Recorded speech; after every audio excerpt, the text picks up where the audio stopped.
autres, on était tous des étudiants en communication. Moi, là, celui qui m'a accepté en communication, là, Guy Lepage, faisait partie du comité de sélection. OK. Il a même aussi aidé à sélectionner André, tout ça. Donc, on s'est connus à cette époque-là comme étudiants. Jacques Primeau, il était aussi étudiant, mais il était plus vieux que nous. Et quand CIBL a commencé au début des années 80, Jacques s'occupait, je sais pas quel poste, dans la gestion de la radio. Puis à un moment donné, quand notre émission est devenue un peu populaire, on a réussi à vendre un show au Salon Pepsi Jeunesse, ok, en première partie de Offenbach et de Luba, notre premier show professionnel. Sais-tu qu'est-ce qu'on avait? On avait une toune qu'on avait composée avec Patrick Bourgeois, puis un genre de parodie. On a demandé à Jacques de nous dealer un truc, et il a vendu un show d'une demi-heure où nous a... Avec une tonne et demie. Avec une tonne et demie. Donc là, à peu près 12 jours du show, on s'est mis à écrire du matériel dans le local de pratique de Patrick Bourgeois, son groupe à l'époque qui n'était pas Les Bébés. Et c'était, mais vraiment, là, les gens qui par la suite nous ont dit qu'ils avaient vu ce show-là, ils ont dit que c'est le plus mauvais show qu'ils avaient jamais vu de leur vie. Alors donc, on essayait, on a passé toute une nuit à essayer de faire un sound test, et le Jerry, il avait pas sa labatte bleue. Alors, on a attendu toute la nuit, on n'a jamais fait le sound test. Luba a eu droit à peu près à 10 minutes. Et le lendemain, notre premier numéro, sais-tu qu'est-ce que c'était?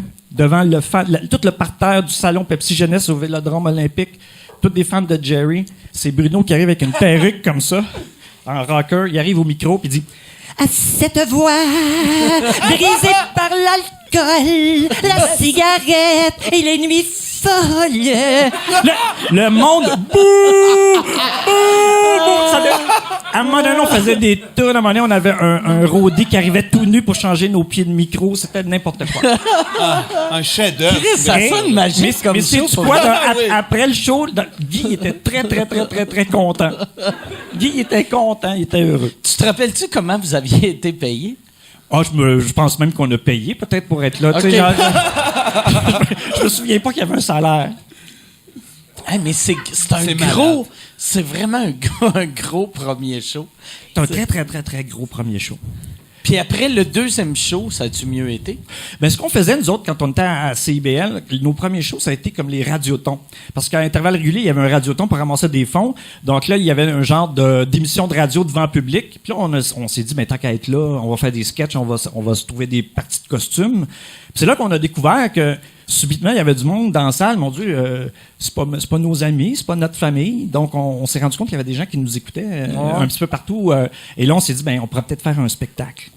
Et on avait monté un spectacle comme ça, autogéré, pour faire la tournée des cégeps, la tournée mondiale des cégeps. OK. Puis, est-ce que, tu sais, au début, le show à CBL, les premières semaines, est-ce que c'était scripté ou c'était de l'impro ou c'était un mix des deux? C'était un stage de radio.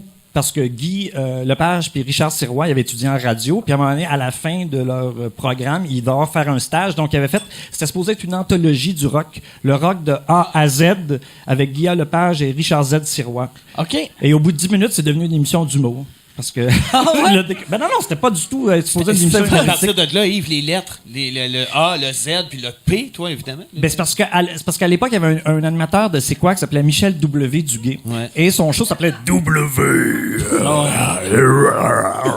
Fait que là, nous autres, quand t'étais baptisé, t'arrivais dans l'émission, il fallait que tu trouves une lettre. Comme ça. Moi, j'avais dit P parce que j'avais dit que mes parents bégayaient au moment du baptême. Fait que c'est ça, Yves Pelletier. Alors, c'est pour ça que le P, il est resté comme ça. Puis il y avait André G. Ducharme, Bruno E. Landry. J'ai jamais compris pourquoi E. Ouais. Mais voilà.